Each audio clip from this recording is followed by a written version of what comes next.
मैं मुकेश एसडी के क्लासेस से आपका स्वागत है मेरे इस वीडियो में।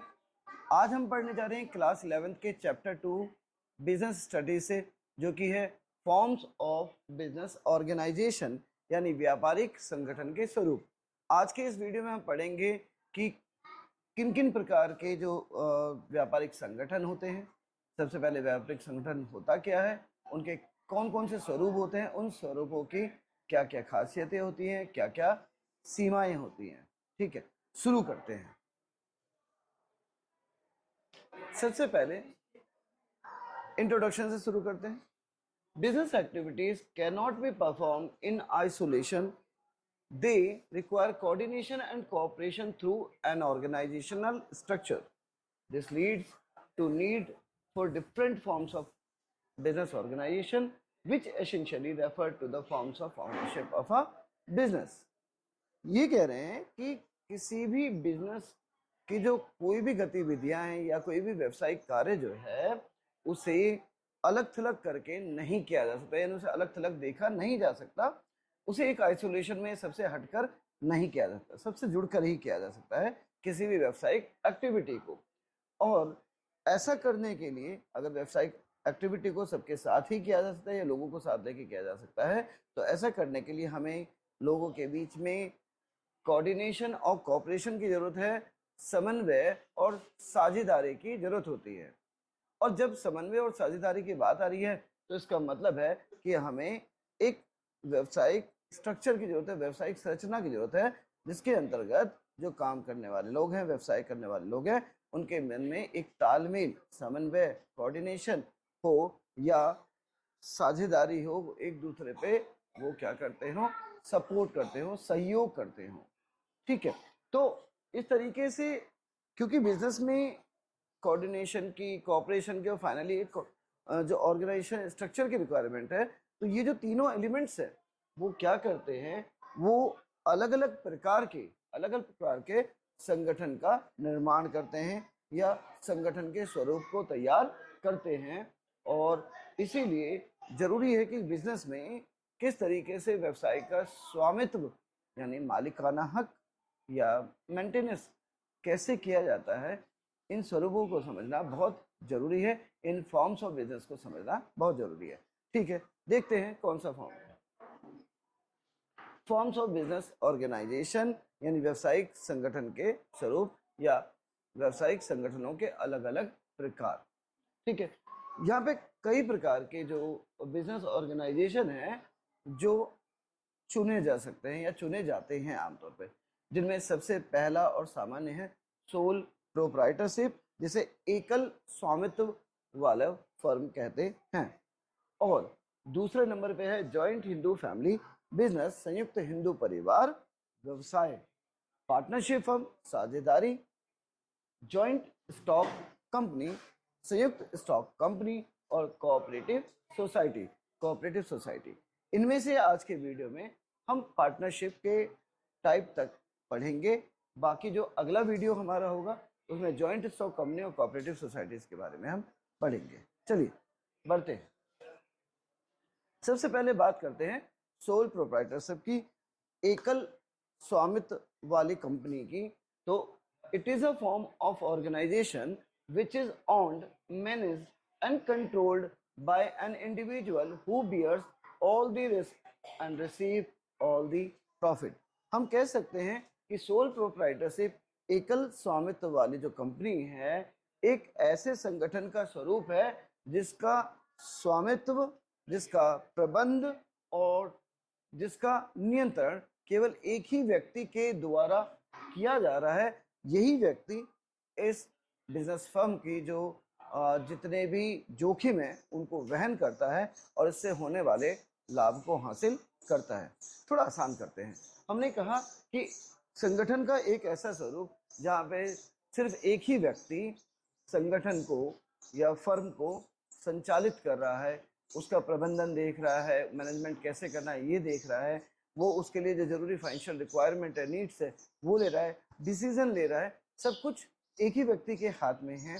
इस तरीके से ये कहें कि फर्म का जितना भी जोखिम है और फर्म से होने वाले जितना भी लाभ है, इसी व्यक्ति को मिलना है। समस्याएं और समाधान, रिवॉर्ड जो है सब कुछ इसी व्यक्ति को मिल रहा है। तो इस तरीके की फर्म जिसपे पूर्ण स्वामित्व और नियंत्रण और प्रबंधन की जिम्मेदारी एक ही व्यक्ति की होती है, वो सोल प्रोप्राइटरशिप फर्म कहते हैं। ठीक है, अब आते हैं कि क्या विशेषताएं हैं इस तरीके के फर्म की। फॉर्मेशन एंड क्लोजर, सबसे पहले बात करें गठन की और समापन की, यानी इस तरीके के फर्म को बनाने में क्या औपचारिकताएं हैं या किस तरीके के नियम वगैरह लगते हैं। ठीक है, कितनी मुश्किलें आती हैं अगर आप इस तरीके के फर्म को निर्माण करते हैं, ये समाप्त करते हैं। याद रखिए, आपके गली मोहल्ले की जो परचून की दुकानें हैं, ग्रोसरी स्टोर्स हैं और छोटी छोटी जो दुकानें, ये सारे सोल प्रोप्राइटरशिप के ही एग्जाम्पल है।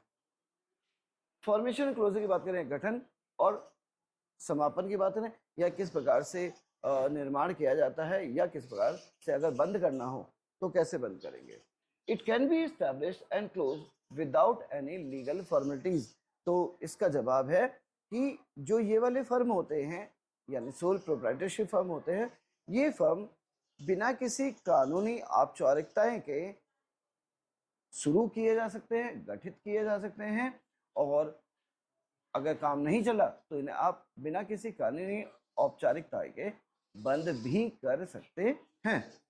अगला पॉइंट है लायबिलिटी की बात करते हैं, दायित्व की बात करते हैं, देनदारियों की बात करते हैं, जवाबदेही की बात करते हैं कि अगर फर्म पे कोई कर्ज है या कोई पैसा देना या लेना है, या जो जवाबदेही है फर्म से, ठीक है, वो जवाबदेही किस हद तक होगी, इसे दायित्व के तौर पे देखते हैं। The liability of the sole proprietorship is unlimited in the form of business organisation. तो हम ये कह रहे हैं कि संगठन के रूप में जो दायित्व है इस फर्म का, वो असीमित होता है। इसका मतलब है अगर फर्म पे कोई देनदारियां, कर्जे बढ़ जा रहे हैं, ठीक है, या फर्म के द्वारा कोई इलीगल एक्टिविटी या गैर कानूनी गतिविधियां की जा रही हैं, तो इस हालत में जो फर्म का मालिक है, जो सोल प्रोप्राइटर है, उसकी निजी संपत्तियां भी शामिल की जा सकेंगी फर्म के कर्जों को चुकाने के लिए, और उसे लायबल बनाया जाएगा। अगला है sole risk bearer and profit recipient, यानी ये एकमात्र जोखिम वहन करने वाला और लाभ कमाने वाला व्यक्ति है। सोल प्रोप्राइटर है, अकेला व्यक्ति है, सारे काम यही कर रहा है, सारे निर्णय यही है। इसका मतलब अगर घाटा होगा तो भी आपका और फायदा हुआ तो सब आपका, यानी एकमात्र जोखिम वहन करने वाला और लाभ कमाने वाला व्यक्ति होता है। Being a sole owner, he bears all the risk and receives all the profit, क्योंकि वो एकमात्र स्वामी है, मालिक है कंपनी का, तो इसीलिए सारे जोखिम और सारे जो लाभ हैं सबके सब उसी को हासिल होते हैं, एक ही व्यक्ति को हासिल होते हैं। आते हैं नियंत्रण की बात करते हैं, सीधे पता है डिसीजन मेकिंग की बात करें। अगर फर्म के लिए कोई डिसीजन ले रहा है तो उसके लिए कितना जल्दी डिसीजन लेता है। All the decision are taken and implemented in organisation by the owner. जितने भी निर्णय हैं वो जो फर्म का सोल प्रोप्राइटर जो है, जो फर्म का स्वामी है, उसके द्वारा ही लिए जाते हैं। इसलिए जो निर्णय है वो बहुत जल्दी होते हैं और इमीडिएट फॉलो भी हो जाते हैं, क्योंकि उसी व्यक्ति को सब कुछ करना है। नो सेपरेट एंटिटी, कोई अलग इकाई नहीं है। इसका मतलब है सोल प्रोप्राइटरशिप और ऑर्गेनाइजेशन दो अलग अलग कानूनी इकाई नहीं होते, एक ही माने जाएंगे। यानी सोल प्रोप्राइटरशिप ही ऑनर है बिजनेस फर्म का, चाहे उसे किसी भी नाम से वो चला रहा है। ठीक है, तो यहाँ पे दोनों को अलग करके नहीं देखा जाएगा, एक ही व्यक्ति का स्वरूप है वो। तो इसलिए कह रहे हैं कि both owner and business are considered as one in the eye of law. कानून के अंतर्गत चाहे वो बिजनेस हो, चाहे वो व्यक्ति हो जो काम को चला रहे हैं, सोल प्रोप्राइटर और बिजनेस दो अलग अलग इकाइयां नहीं हैं, वो एक ही इकाई मानी जाएगी।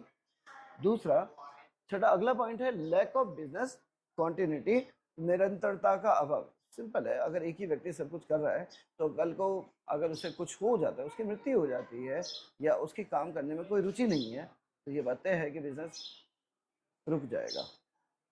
Business can be continued till the owner wishes to, निरंतरता का अभाव, हमेशा चलेगा बिजनेस ऐसा नहीं है, क्योंकि बिजनेस जो है केवल तभी तक चलेगा जब तक उसका सोल प्रोप्राइटरशिप उस बिजनेस को चलाना चाहता है।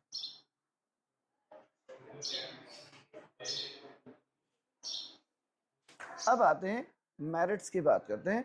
गुणों की बात करते हैं। सबसे पहला गुण तो यही है, क्विक डिसीजन मेकिंग, तुरंत निर्णय लिया जाता है। एक ही व्यक्ति है, उसे किसी से पूछना नहीं है, किसी को बताना नहीं है, खुद से सब कुछ करना है। इसलिए सोल प्रोप्राइटरशिप में जो डिसीजन है ऑर्गेनाइजेशन रिलेटेड, वो तुरंत लिए जाते हैं। Prompt decision making as well as decisions are to be taken by the owner. जो मालिक है वो तुरंत डिसीजन लेता है और उसे किसी से पूछना नहीं है, इसलिए फैसले तुरंत होते हैं, उनके इम्पैक्ट भी तुरंत दिखाई देते हैं। ठीक है, अगला, कॉन्फिडेंशियलिटी ऑफ इंफॉर्मेशन। जो बिजनेस से जुड़ी हुई जानकारियां हैं वो गोपनीय रहती है। सीधी बात है, ना किसी से पूछना, ना किसी को बताना, ना ही उसको पब्लिक में साझा करना, जनता को प्रदर्शित करना। जब ये सारी चीजें होंगी नहीं तो बिजनेस से जुड़ी जितनी भी जानकारियां हैं, विशेष तौर पे जो वित्तीय जानकारी, फाइनेंशियल वाले जो है कि कितना लाभ हो रहा है, कितना घाटा हो रहा है, वो सारी चीजें लोगों को पता नहीं चल पाती, सरल नहीं होती पता करनी। ठीक है, तो इस तरीके से ये कह रहे हैं कि being a sole owner it is easy to maintain business secrecy. व्यवसाय से जुड़ी हुई जो गोपनीयताएं या जानकारियां हैं उसे बनाए रखना बड़ा ही सहज या सरल होता है इस तरीके के फर्म में, क्योंकि ये एक सोल प्रोप्राइटरशिप फर्म है। डायरेक्ट इंसेंटिव, सीधा लाभ होता है, कोई परोक्ष लाभ नहीं है, सीधे सीधे लाभ मिलता है भाई साहब, आपको सीधा फायदा हो रहा है। तो all the profits are enjoyed by the owner as there is no one to share the profits। जितना भी लाभ होगा फर्म को वो सीधा सीधा स्वामी को मिलेगा, क्योंकि कोई अन्य व्यक्ति फर्म में नहीं है। सोल प्रोप्राइटरशिप एकल बिजनेस है, तो एकल स्वामित्व होने की वजह से जो भी लाभ होगा वो सीधे तौर पे किसको हासिल होगा, कंपनी के स्वामी को या फर्म के स्वामी को हासिल होगा।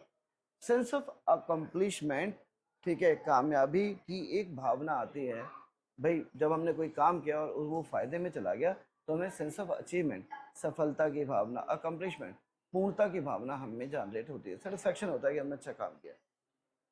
Successful business provide satisfaction to the owner and sense of achievement. जब आपका व्यवसाय बहुत कामयाब होता है तो इससे जो बिजनेस का ऑनर है, फर्म का जो मालिक है, उसे एक सफलता का एहसास होता है। Easy of formation and closure, बहुत सरल होता है एक सोल प्रोप्राइटरशिप को गठित करना और समाप्त करना, क्योंकि एक ही व्यक्ति को किसी से ना पूछना है, कोई कानूनी औपचारिकता यानी फॉर्मेलिटीज, लीगल फॉर्मेलिटीज भी नहीं है, इसलिए आसानी से फर्म को शुरू और बंद किया जा सकता है। No legal formalities for formation and closure of business which makes it easy to start and end of the business. ठीक है, कोई भी कानूनी औपचारिकताएं ना होने की वजह से, ठीक है, इस तरीके के बिजनेस को गठित और समापन करना बहुत ही सरल होता है। ना किसी से पूछना है, ना किसी को बताना है। चलिए शुरू कर दीजिए, चलिए बंद कर दीजिए। अब आते हैं लिमिटेशन की बात करते हैं, सीमाओं की बात करते हैं कि इन फर्म की सीमाएं क्या हैं, क्या क्या कमियां हैं जो दिखती हैं हमें। सबसे पहला तो है लिमिटेड रिसोर्सेज, सीमित संसाधन। ना काहू से दोस्ती, ना काहू से बैर। अगर एक व्यक्ति सिर्फ अकेला ही सारे निर्णय ले रहा है, किसी का इन्वॉल्वमेंट ही नहीं ले रहा, तो उसके पास जो रिसोर्सेज होंगे पैसों के, वो भी तो सीमित होंगे, उसके पास भी तो और सोर्सेज नहीं होंगे, क्योंकि किसी से वो मदद ले ही नहीं रहा फर्म में, उसे साझा ही नहीं बना रहा। Business can be funded from saving of the owner and money borrowed from the friends and relative। इस प्रकार के जो बिजनेसेस हैं उनमें जो पैसा लगाया जाता है, एक तो ऑनर के पास जो खुद का अपना पैसा होता है, जो जमा पैसा होता है, साथ ही साथ वो अपने दोस्तों और रिश्तेदारों के मदद लेता है इस तरीके के व्यवसायों को चलाने के लिए। इसीलिए कहा गया है कि जो लिमिटेड रिसोर्सेज, संसाधन जो है इन व्यवसायों को रन करने के लिए वो सीमित होते हैं। Limited life of a business concern, व्यवसाय का एक सीमित जीवन है। व्यवसाय एक लंबे समय तक इस तरीके के बिजनेस में नहीं चल पाता, क्योंकि वो केवल एक ऑनर के विशेष और उसकी एबिलिटी टू परफॉर्म पे निर्भर करता है। Continuity of business depends on the health and the state of mind of the owner। किसी भी व्यवसाय की निरंतरता इस बात पे ज्यादा निर्भर कर रही है कि व्यवसाय कैसे निरंतर चलता रहेगा, और ये पूरी तरीके से जो बिजनेस का स्वामी है, ऑनर है, उसके स्वास्थ्य उसके स्वास्थ्य पे और उसकी इच्छा पे निर्भर करता है कि बिजनेस कैसा चलेगा नहीं चलेगा। उसका मन कर रहा है तो ठीक है चलाता रहेगा, अदरवाइज बंद कर देगा। अनलिमिटेड लायबिलिटी, असीमित देयता। In case of business fails, repayment of debt and his personal assets are at risk. अगर ऑनर किसी वजह से पैसा कमाने में या बिजनेस जो है व्यवसाय लाभ कमाने में सक्षम नहीं हो पाता या नुकसान में जाता है, तो उस स्थिति में जो फर्म पे देयता आ रही है, इसका मतलब देनदारियां, जो बैलेंस है, जो डेप्ट है, वो सारा डेप्ट ऑनर को अपनी जेब से या अपनी निजी प्रॉपर्टी, अपनी प्राइवेट प्रॉपर्टी से देना पड़ेगा या पड़ता है। लिमिटेड मैनेजरियल एबिलिटी, सीमित प्रबंधकीय क्षमता। देखिए ये बहुत सरल है समझना कि सोल प्रोप्राइटरशिप में जो भी व्यक्ति बिजनेस को चला रहा है, ना तो किसी से एडवाइस ले रहा, और बिल्कुल भी जरूरी नहीं है कि उसके पास तमाम जरूरी स्किल्स हो जो बिजनेस को चलाने के लिए जरूरी है या बिजनेस के अलग अलग एक्टिविटीज को परफॉर्म करने के लिए जरूरी है। इस तरीके से एक व्यक्ति के पास सीमित नॉलेज होती है बिजनेस को रन करने की, और इस तरीके से लिमिटेड क्या होगी, मैनेजर एबिलिटी, क्षमता होगी। One person may not possess the ability to manage all the functions. एक व्यक्ति के पास जरूरी नहीं है उसके पास जितने भी कार्य व्यवसाय से जुड़ी हो उसको उन सारी चीजों को करने की क्षमता है। इसका मतलब है कि सीमित प्रबंधन क्षमता भी एक सीमा है किसकी, सोल प्रोप्राइटरशिप की। ठीक है, बढ़ते हैं आगे। अगला जो हमारे पास फॉर्म ऑफ बिजनेस ऑर्गेनाइजेशन है यानी व्यापारिक संगठन के टाइप है, वो है हिंदू अनडिवाइडेड फैमिली बिजनेस यानी संयुक्त हिंदू परिवार व्यवसाय। It is a form of business which is owned and managed by members of Hindu undivided family with the possibility of 3 successive generations as member of business. ये व्यवसाय का एक ऐसा स्वरूप है, ये व्यवसाय का एक ऐसा स्वरूप है, एक ऐसा फॉर्म है बिजनेस का जो एक संगठित हिंदू परिवार के द्वारा किया जाता है, यानी ऐसा परिवार जो क्या नहीं हुआ, वो कभी बटा नहीं है।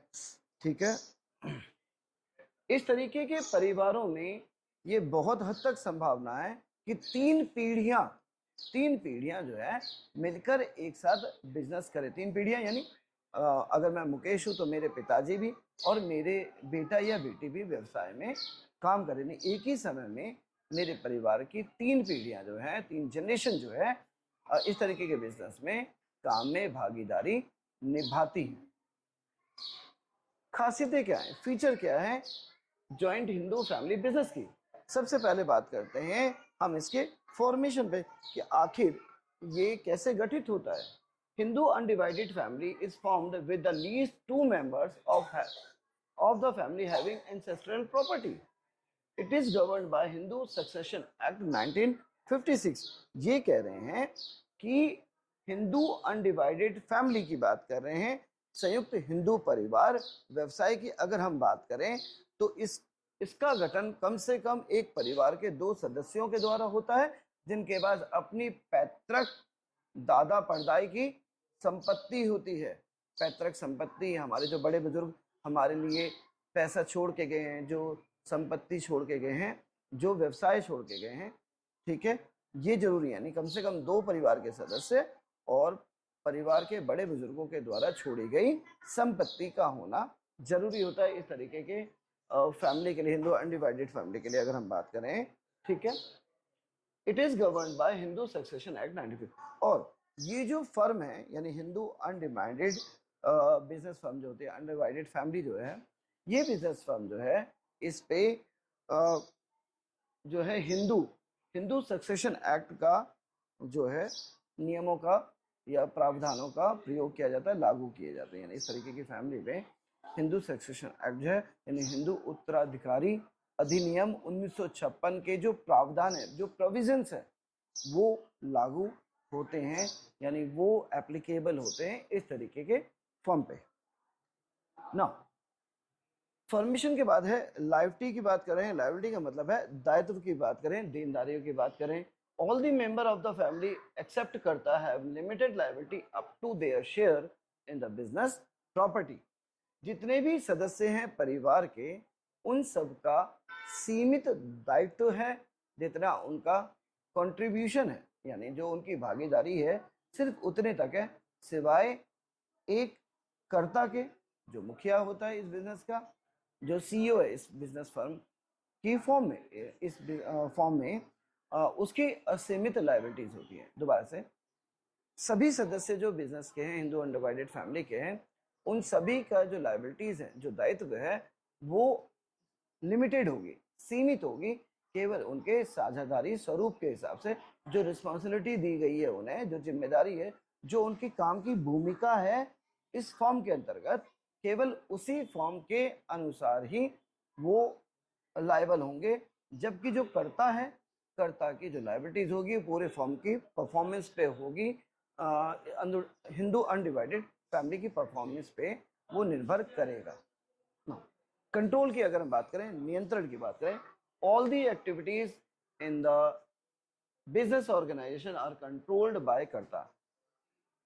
जितने भी कार्य बिजनेस ऑर्गेनाइजेशन में, इस व्यावसायिक संगठन में, यानी हिंदू अनडिवाइडेड फैमिली स्वरूप में जितने भी काम किए जाते हैं, उन सारे कामों की का नियंत्रण पूरी तरीके से कर्ता का होता है, या कहेंगे जो कंट्रोल है, प्रभुत्व है, वो पूरी तरीके से कर्ता का होगा।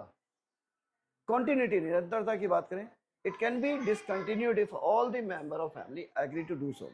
हिंदू अनडिवाइडेड फैमिली का समापन तब हो सकता है जब परिवार के सभी सदस्य ऐसा करने के लिए सहमत हो जाएं, अग्री हो जाएं, या वो सभी मिलके ये चाहते हैं कि चलो ठीक है, हम बिजनेस को और रन नहीं करते, ज्यादा प्रॉफिटेबल नहीं रह गया है, आउटडेटेड हो गया है शायद इस वजह से।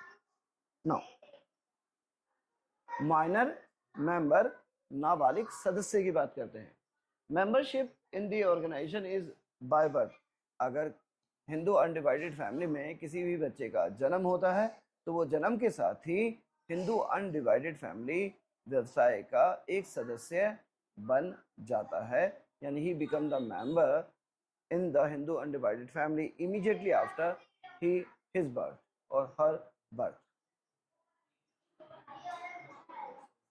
मेरिट्स की बात करते हैं, गुण की या फायदों की बात करते हैं। क्या फायदे हैं इस तरीके हिंदू अनडिवाइडेड फैमिली के स्वरूप में?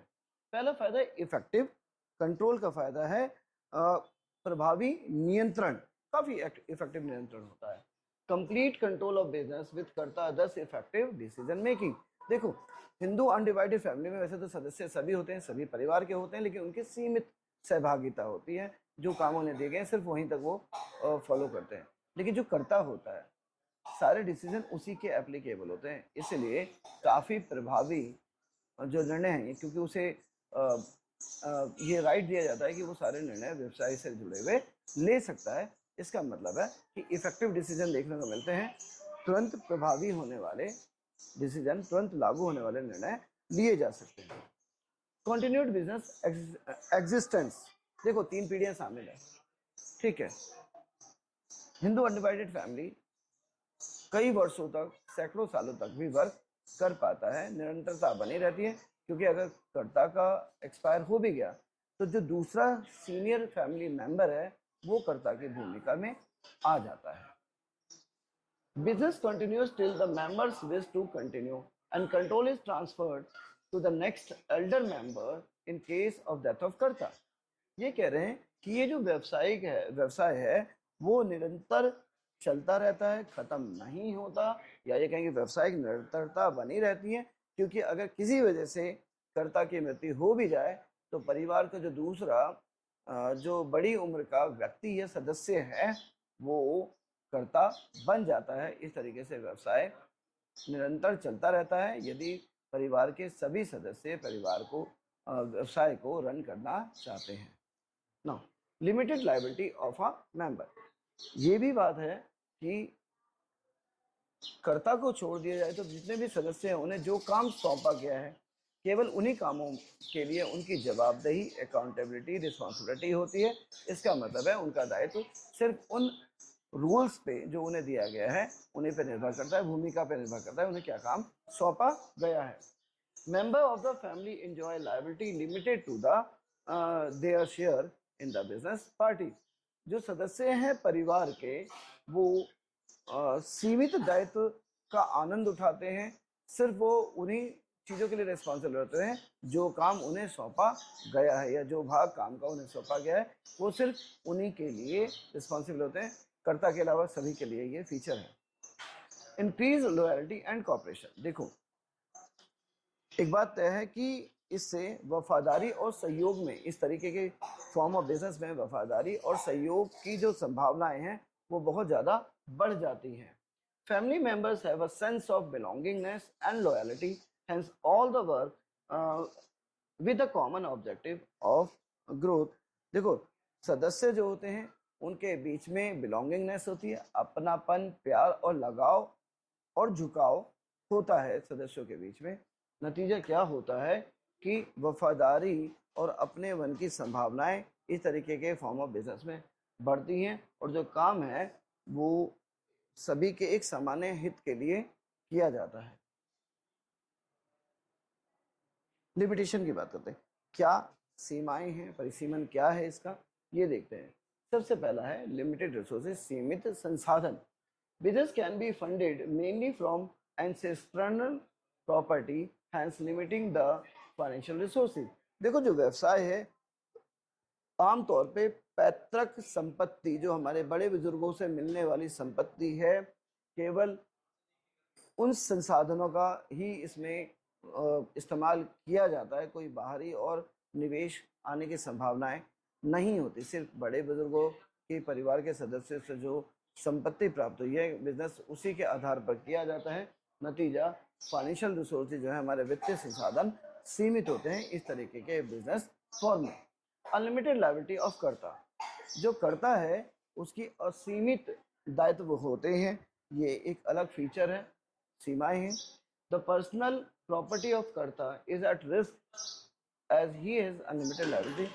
जो कर्ता होगा ऐसे फर्म का, हिंदू अनडिवाइडेड फैमिली फर्म का, उसके पास उसकी अपनी निजी संपत्ति जो है वो हमेशा जोखिम में बनी रहती है, क्योंकि उसकी असीमित लायबिलिटी होती है, उसका असीमित देनदारियां बनती है। अगर फर्म को नुकसान हो रहा है तो उसे अपनी प्रॉपर्टी और संपत्ति से भी बेच के उसका चुकता करना होता है।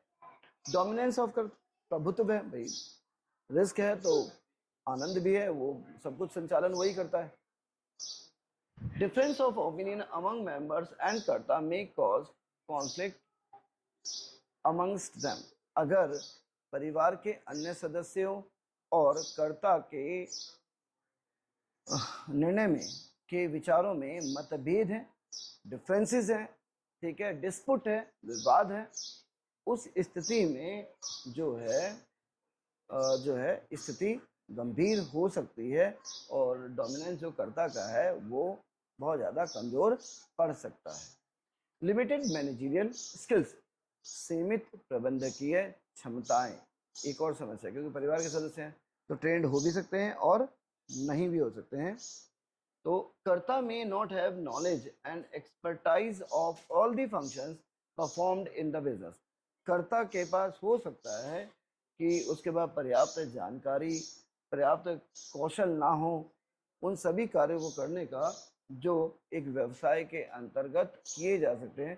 तो ये एक और समस्या है जो इस तरीके के फॉर्म ऑफ बिजनेस ऑर्गेनाइजेशन में देखने को मिलती है ना। अगला जो फॉर्म ऑफ बिजनेस ऑर्गेनाइजेशन है, यानी बिजनेस संगठन का जो अगला स्वरूप है वो है पार्टनरशिप, साझेदारी। ठीक है, इसके बारे में पढ़ते हैं। According to partnership act 1932, partnership is the relation between person who have agreed to share the profits of the business carried on by all or any one of them acting for all।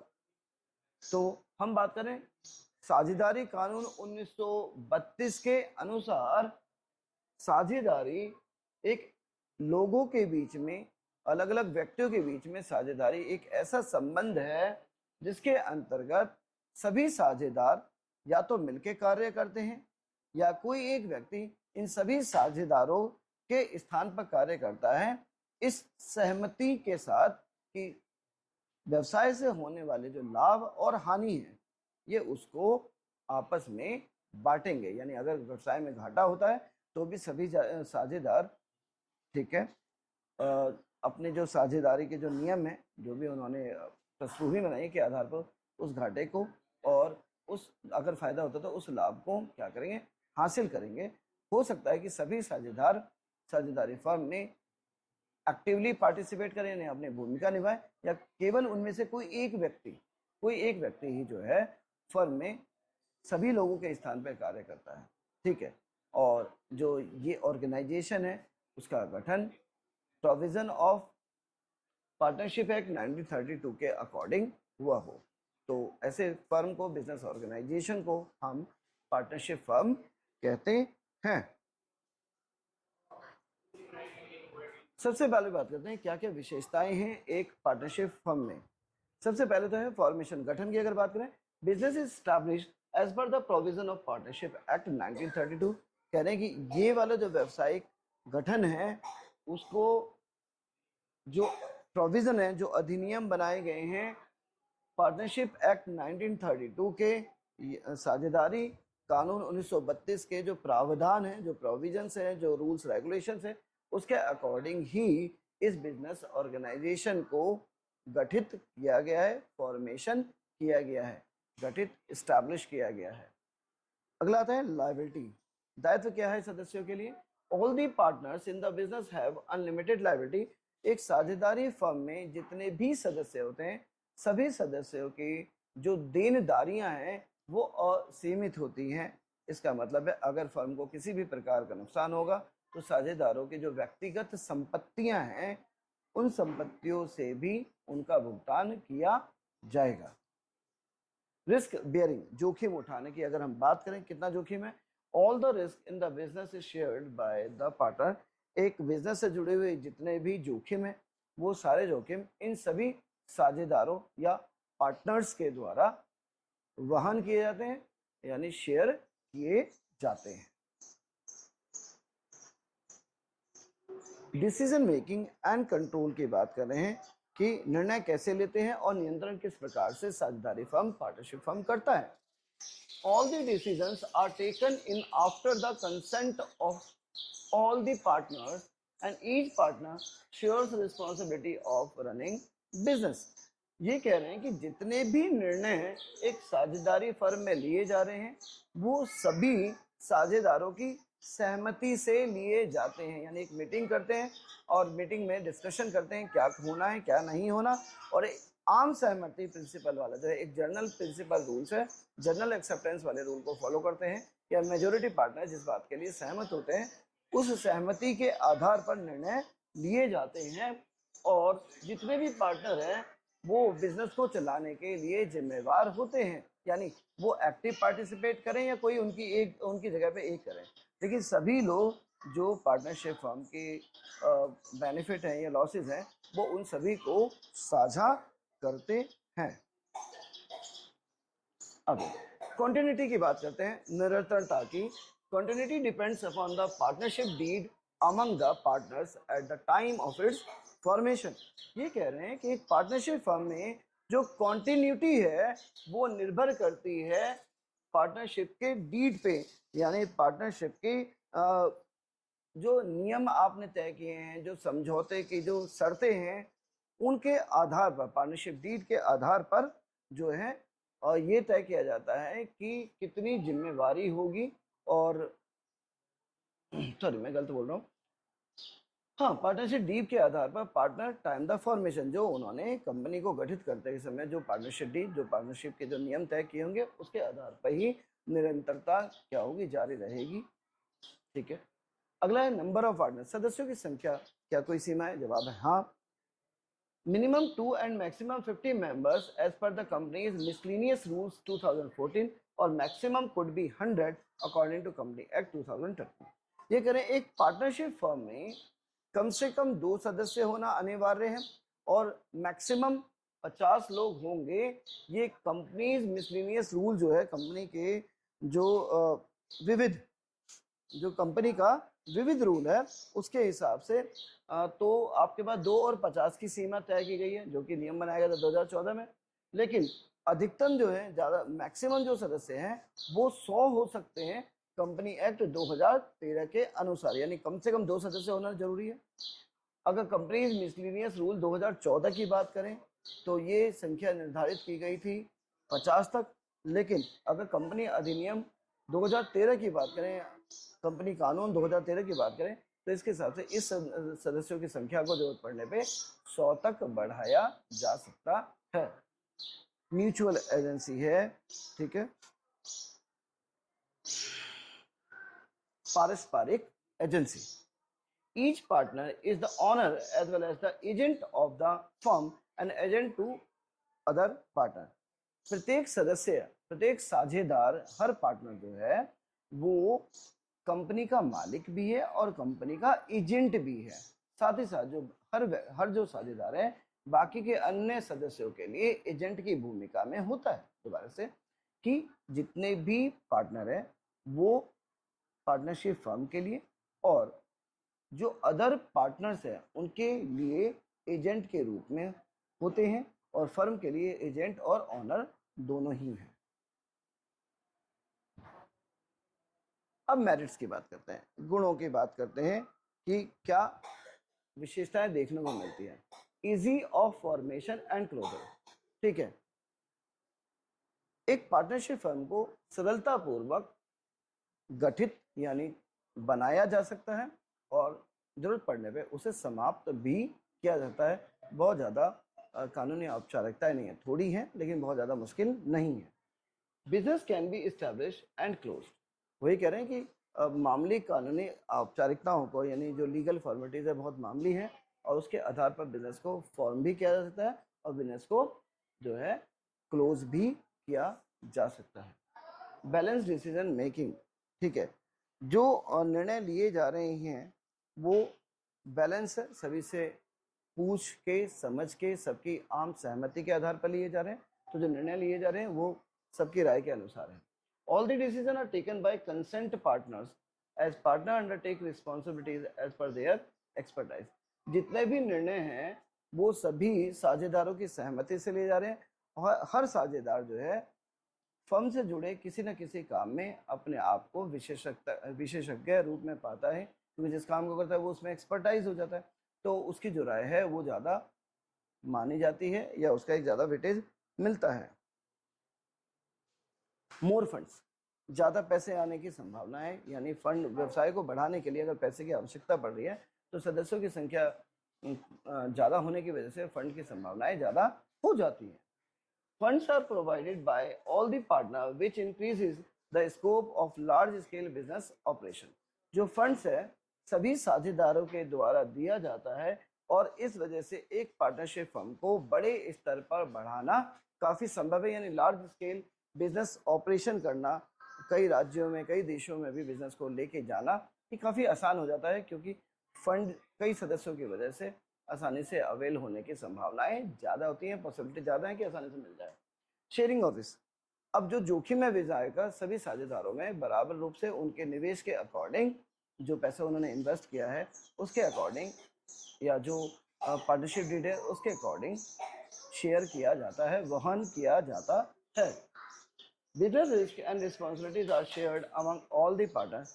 जो business से होने वाले जोखिम है, जो नुकसान के chances हैं, ठीक है, वो चांसेस और भी तरीके के जो रिस्क है, वो सारे जो रिस्क हैं बिजनेस के वो सभी सदस्यों के द्वारा वहन किए जाते हैं, ठीक है। सिक्रेसी की बात करते हैं, गोपनीयता की बात करते हैं।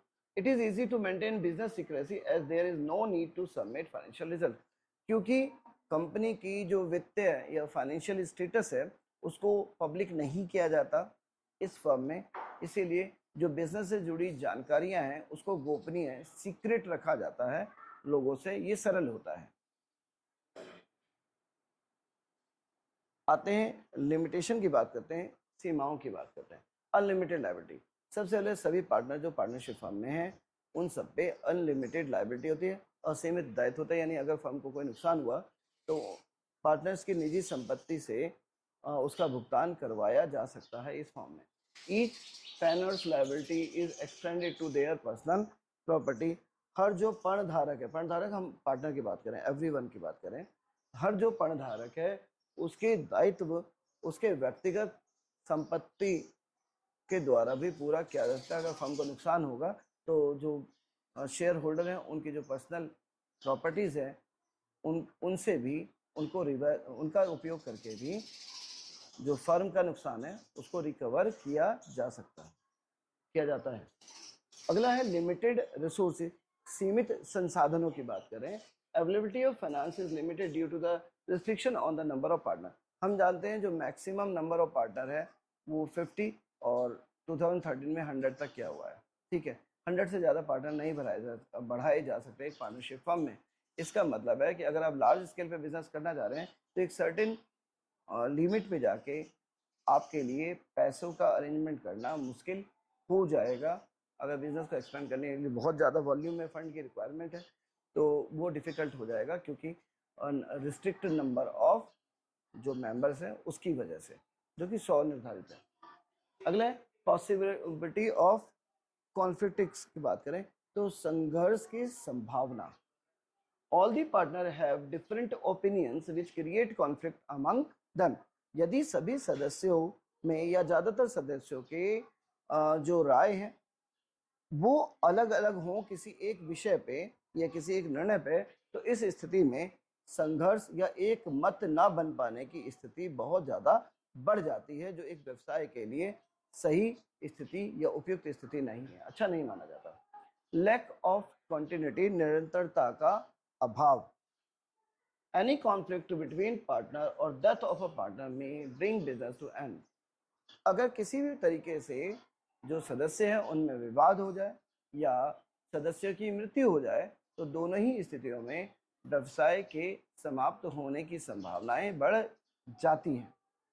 लैक ऑफ पब्लिक कॉन्फिडेंस, जनता के विश्वास की कमी। देखो इस तरीके की फर्म में क्योंकि सिर्फ पार्टनर्स होते हैं और कोई भी फाइनेंशियल जो है डिस्क्राइब तो किया नहीं जाता, वित्तीय घोषणा नहीं की जाती, इसका नतीजा ये होता है कि बहुत हद तक जनता का भरोसा इस तरीके के फर्म में नहीं होता। It is difficult for outsider to ascertain true financial position as there is a lack of availability of financial reports. ये बहुत मुश्किल है किसी एक बाहरी व्यक्ति के लिए कि वो कंपनी पे भरोसा करे, क्योंकि या कंपनी के फाइनेंशियल पोजीशन के बारे को ज़्यादा समझ सके, क्योंकि बाहरी व्यक्ति को किसी भी वित्तीय रिपोर्ट की हासिल नहीं होता, इसलिए वो इस पे भरोसा मुश्किल से कर पाता है। अब आते हैं टाइप्स ऑफ पार्टनर। हम बात करें साझेदारों के प्रकार। ध्यान रखिएगा यहाँ पे 2 टाइप आएंगे, एक आएगा टाइप ऑफ पार्टनर, एक आएगा टाइप ऑफ पार्टनरशिप। साझेदारी कितने प्रकार की होती है, अभी हम बात करें साझेदार कितने प्रकार के होते हैं, पार्टनरशिप के जो मेंबर्स हैं वो कितने टाइप के होते हैं, ठीक है, देखते हैं। सबसे पहला जो साझेदार का प्रकार है वो है एक्टिव पार्टनर, जो कंपनी के मैनेजमेंट में एक्टिवली पार्टिसिपेट करता है।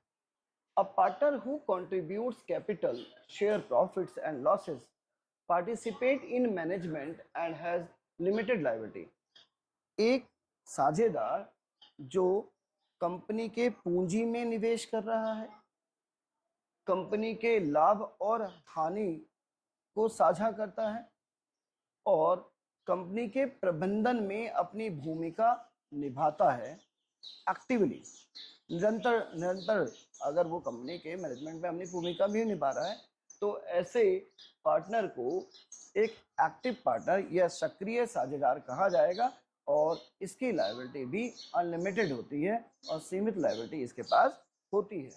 दूसरा है स्लीपिंग और डोरमेट पार्टनर, यानी निष्क्रिय और सुस्त साझेदार।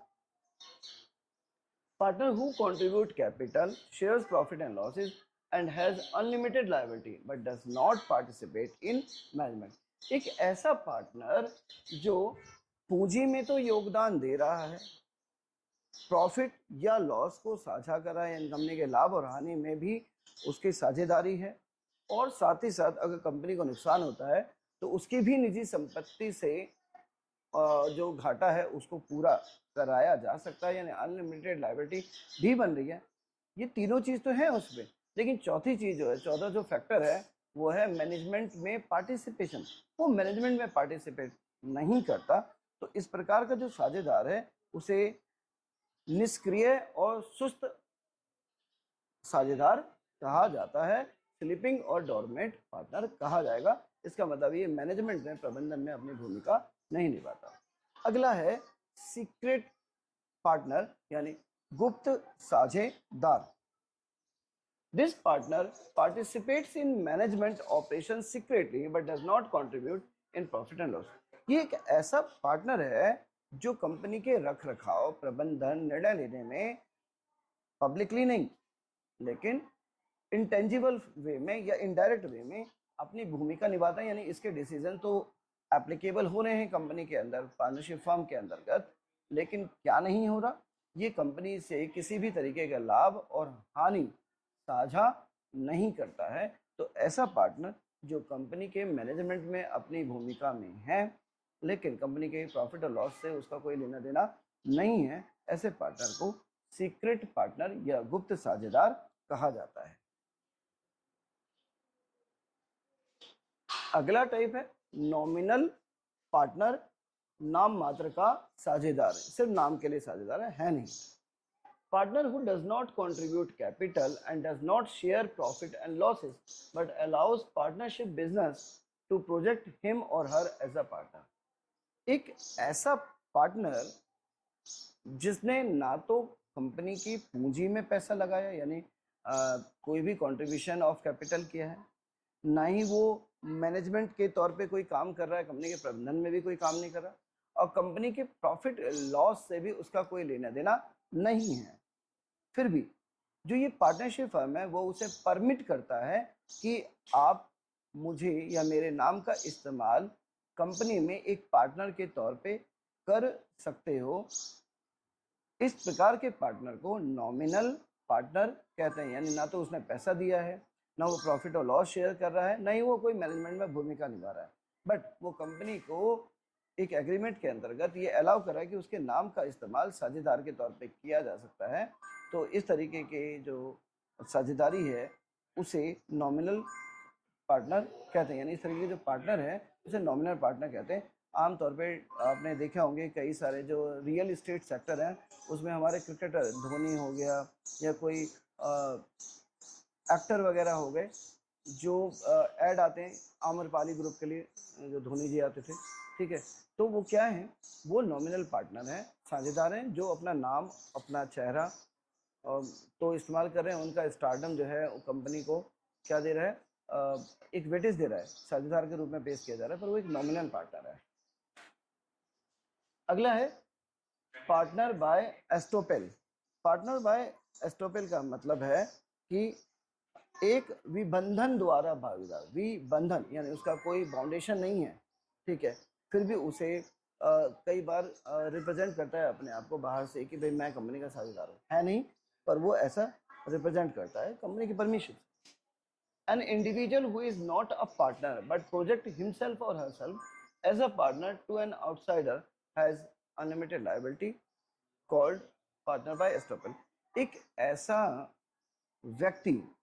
व्यक्ति जो कंपनी के का पार्टनर तो नहीं है, कंपनी में साझेदार तो नहीं है, लेकिन अपने आप को किसी बाहरी व्यक्ति के सामने कंपनी के साझेदार के रूप में रखता है या अपने आप को उस कंपनी का साझेदार बताता है। वास्तविकता में वो साझेदार नहीं है, लेकिन किसी बाहरी व्यक्ति से जब मिलते हैं तो अपने आप को, खुद को वो कंपनी का जो है पार्टनर बताता है। और एक और बात, इस व्यक्ति के पास अनलिमिटेड लायबिलिटी होती है, यानी अगर बाहरी व्यक्ति को इस व्यक्ति की वजह से कंपनी में निवेश करता है पर उसे कोई घाटा होता है तो यह व्यक्ति उसके लिए जिम्मेवार होगा, ठीक है। ऐसे पार्टनर को पार्टनर बाय एस्टोपेल कहते हैं या विबंधन द्वारा बनाया गया साझेदार कहते हैं। अगला है partner by holding out. Holding out द्वारा बनाया गया एक भागीदार। An individual who is not a partner but is projected as a partner by other partners of the partnership firm and his liability is unlimited। ये कह रहे हैं कि एक ऐसा व्यक्ति जो कंपनी का साझेदार, कंपनी में साझेदार तो नहीं है लेकिन कंपनी के सभी साझेदारों द्वारा उस व्यक्ति को साझेदार बताया जा रहा है, और ये जो व्यक्ति है जो साझेदार नहीं है जिसको साझेदार बताया जा रहा है उस व्यक्ति की असीमित लायबिलिटीज भी है, देनदारी भी है कंपनी के तौर पे। तो ऐसा व्यक्ति जो है पार्टनर बाय होल्डिंग आउट कहलाया जाएगा। अब एक चीज और ध्यान रखिएगा कि पार्टनर बाय एस्टोपेल और पार्टनर होल्डिंग आउट में क्या अंतर है।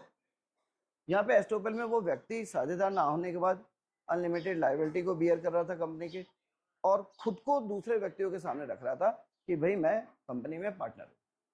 जबकि यहाँ पे जो कंपनी के सभी साझेदार हैं वो किसी बाहरी तीसरे व्यक्ति को, किसी अन्य व्यक्ति को जो साझेदार नहीं है, ये बता रहे हैं कि वो हमारा साझेदार है, और वो जो और जिसको वो साझेदार बता रहे हैं वो कंपनी की अनलिमिटेड लायबिलिटी को बियर करता है।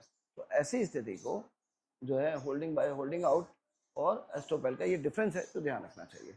एक में व्यक्ति खुद को बता रहा है और एक में व्यक्ति के साझेदार किसी अन्य व्यक्ति को बता रहे हैं। अगला है माइनर एज पार्टनर, नाबालिग साझेदार के रूप में। An individual of age below 18 years can be admitted with mutual consent of all the partners but legally is not a partner। एक व्यक्ति जिसकी उम्र 18 साल से कम है वो सभी साझेदारों के निर्णय से कंपनी में साझेदार बनाया जा सकता है, लेकिन कानूनी रूप में उसे साझेदार नहीं माना जाता। ऐसे व्यक्ति को एक नाबालिग साझेदार कहा जाएगा। आमतौर पर ऐसी स्थिति तब होती है जब कोई साझेदार जो है किसी वजह से मर गया या इनकैपेबल हो गया, तो उसका जो लीगल हायर है उसको चुन लिया जाता है, और कंपनी के लाभ में तो उसकी हिस्सेदारी होती है ऐसी स्थिति में।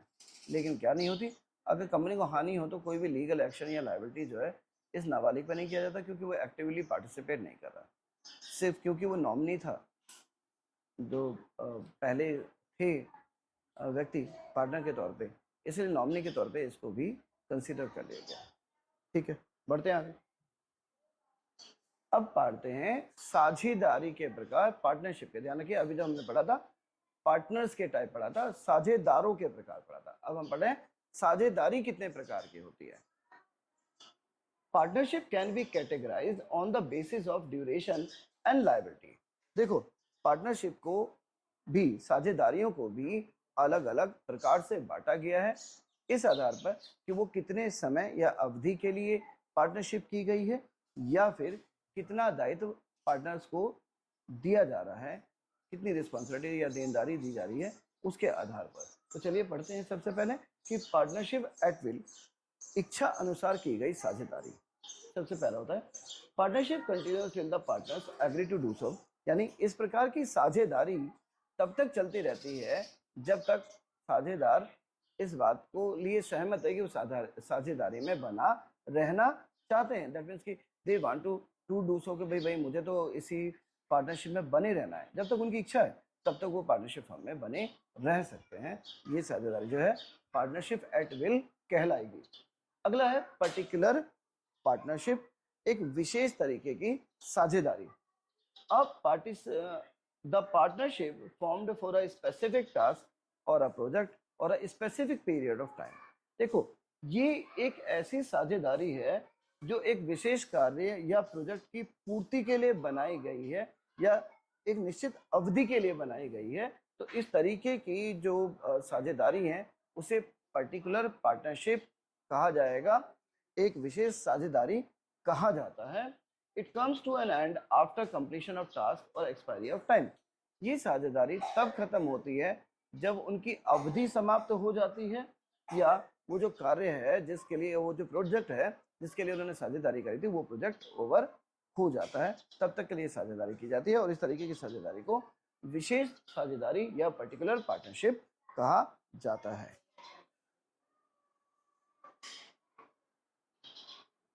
जनरल पार्टनरशिप, ये जनरल पार्टनरशिप जो हम कह रहे हैं ये है सामान्य साझेदारी। इसके अंतर्गत partnership where all the partner have joint और अनलिमिटेड लायबिलिटी। एक ऐसी पार्टनरशिप जिसमें सभी सदस्यों के लिए असीमित देनदारियां की गई हैं, या सभी मिलके अगर कंपनी को कोई नुकसान होता है तो वो उसको साझा करेंगे। ऐसी पार्टनरशिप को जॉइंट पार्टनरशिप या अनलिमिटेड लायबिलिटी वाली पार्टनरशिप कहते हैं, या सामान्य साझेदारी वाले फर्म कहते हैं। अगला है लिमिटेड पार्टनरशिप, सीमित साझेदारी। Partnership where all the partner have limited liability and at least one partner must have unlimited liability. यानी एक ऐसी पार्टनरशिप जिसमें कम से कम एक व्यक्ति की तो असीमित देनदारियां होंगी, दायित्व होगा, लेकिन बाकी जो ज्यादातर सदस्य हैं उनकी जो देनदारियां हैं वो पार्टनरशिप डीड के अकॉर्डिंग होगी, सीमित होगी, निश्चित रूप में होगी, उसको फिक्स होगा कि उनको इतनी ही लायबिलिटी है। तो ऐसी पार्टनरशिप को हम लिमिटेड पार्टनरशिप, ठीक है, या सीमित साझेदारी कहते हैं। अब आते हैं अंतर, देख लेते हैं कि आखिर जो ये जो पार्टनरशिप थे इनमें क्या क्या अंतर आता था। ठीक है, सबसे पहले देखते हैं जो हमने टाइप पढ़े पार्टनरों के, साथियों के, साझेदारों के, उनके आधार पर हम ये जानने की कोशिश कर रहे हैं कि क्या अंतर हमने देखा। जैसे एक्टिव पार्टनर, एक्टिव पार्टनर सक्रिय, स्लीपिंग पार्टनर असक्रिय थे, सीक्रेट गुप्त वाले थे, नॉमिनल साधारण थे नामात्र को, और एसोटेल और होल्डिंग आउट वाले। तो इनके अलग अलग फीचर्स के बारे में, जैसे कैपिटल में कौन कौन मिलाता है। अगर हम देखें तो एक एक्टिव पार्टनर जो है या स्लीपिंग पार्टनर हो, चाहे वो सीक्रेट पार्टनर हो, तो एक्टिव, स्लीपिंग और सीक्रेट पार्टनर ये तीनों कैपिटल में अपना भूमिका निभाते हैं, यानी कंपनी में पैसा लगाते हैं, पार्टनरशिप फर्म में इनका पैसा लगा होता है। लेकिन अगर हम बात करें एक नॉमिनल या पार्टनर बाय एस्पोटल या होल्डिंग आउट पार्टनर की, तो इनका कंपनी की पूंजी में किसी भी प्रकार का पैसा कोई निवेश नहीं होता। ये ध्यान रखने वाली बात है। यानी सीक्रेट, स्लीपिंग और active have contribution to the capital, यानी पूंजी में लगाया गया पैसा इनका होता है। अब आते हैं मैनेजमेंट की बात करते हैं, कौन कौन है जो एक्टिवली पार्टिसिपेट करते हैं मैनेजमेंट में और कौन है जो एक्टिवली पार्टिसिपेट नहीं करते। तो हम देखें तो केवल एक्टिव पार्टनर जो होते हैं एक्टिवली पार्टिसिपेट करते हैं, जबकि जो सीक्रेट पार्टनर है वो गुप्त रूप से सीक्रेटली एडवाइस करते हैं, इनडायरेक्टली जो है पार्टिसिपेट करते हैं। बाकी के जो sleeping partner, nominal partner, partner by estoppel और होल्डिंग आउट पार्टनर जो है वो किसी भी तरीके से कंपनी के प्रबंध में, मैनेजमेंट में अपनी कोई भूमिका नहीं निभाते। केवल जो एक्टिव पार्टनर है और समवेयर जो सीक्रेट पार्टनर है, ये दो लोग जो हैं या दो तरीके के जो पार्टनर है वो कंपनी में, मैनेजमेंट में अपनी भूमिका निभाते हैं। अब आते हैं प्रॉफिट और लॉस शेयर करने की बात करें तो एक्टिव, स्लीपिंग, सीक्रेट और नॉमिनल समहाउ कुछ हद तक ये जो है प्रॉफिट और लॉस के रिस्पॉन्सिबल होते हैं।